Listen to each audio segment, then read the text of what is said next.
একটা সময় মানুষ চিঠি লিখতো, কিন্তু এখন মানুষ চিঠি লেখে না। মানুষ মেসেঞ্জারে চ্যাট করে, না হয় হচ্ছে সে মেল করে কিংবা হোয়াটসঅ্যাপে চ্যাট করে। এই যে প্রযুক্তির এত উন্নয়ন, সেটা কিভাবে সম্ভব হয়েছে? সেটা সম্ভব হয়েছে শুধুমাত্র প্রোগ্রামিংয়ের দ্বারা। প্রোগ্রামিংটা কি? প্রোগ্রামিংটা হলো এমন একটি ভাষা যেটা প্রযুক্তিকে ব্যবহার করে তার নিজের প্রয়োজন অনুযায়ী।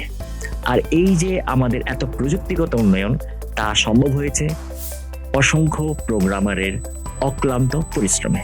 আর এই ডিজিটাল যুগে এই প্রোগ্রামিং ছাড়া প্রযুক্তি এতদূর আগানো কখনো সম্ভব ছিল না।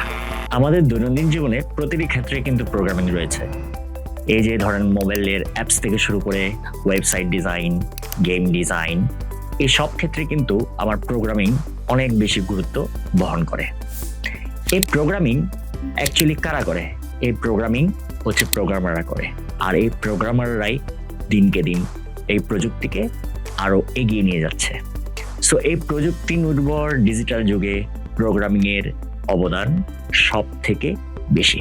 প্রোগ্রামিং ছাড়া এই প্রযুক্তি এক পাও এগোতে পারবে না।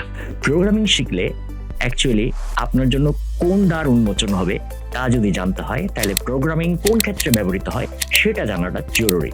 আর তা হলো software development, web development, mobile application development, game development, data science ও মেশিন লার্নিং, এআই ও রোবোটিক্স, অর্থনীতি ও ফিনটেক, স্বাস্থ্যসেবা, এডুকেশন টেকনোলজি, আইওটি, বিজ্ঞান ও গবেষণা, কম্পিউটার গ্রাফিক্স ও animation, big data, cloud computing, cyber security, enterprise solution, multimedia production, নিরাপত্তা ও ডেটা প্রোটেকশন, অফিস অটোমেশন সহ আরো অন্যান্য ক্ষেত্রেও এটি ব্যবহৃত হয়।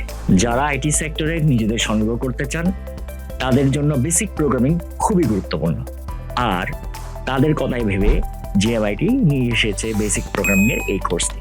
দেরি না করে আমাদের ওরিয়েন্টেশন ক্লাস ফ্রিতে দেখতে আজই সাইন আপ করুন এবং সাইন আপ করতে ভিজিট করুন www.gmit.academy।